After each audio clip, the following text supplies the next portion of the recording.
Welcome to the Slop Temple. We pray this video helps.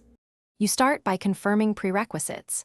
A Facebook page, business manager, and an active ad account make sure billing is set.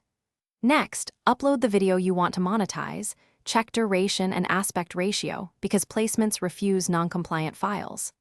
Once done, open Ads Manager, create a campaign, choose video views or reach objectives, and then select InStream Video as a placement. You do this now to lock placement options early and prevent later rework. This saves time and keeps each step focused. You continue by refining targeting.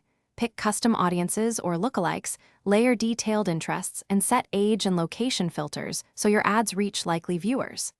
Then set budget and schedule, decide daily versus lifetime spend, choose a bid strategy, and add a frequency cap to avoid viewer fatigue. Once done, assign the exact video creatives and enable mid-roll or pre-roll placements.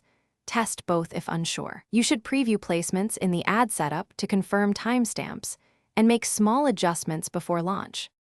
You finish by launching and actively monitoring performance metrics, CTR, CPM, view duration, and conversion signals, so you can pivot quickly. Once campaign data accumulates, reallocate budget to top-performing placements or tweak creative. Make changes gradually, testing one variable at a time. If things go wrong, first check the ad review status and ensure the video meets spec and content policies. Appeals work when errors are clear. Make sure to document changes so you can recreate winners and avoid repeated mistakes. Thanks for watching. Consider subscribing if we helped you.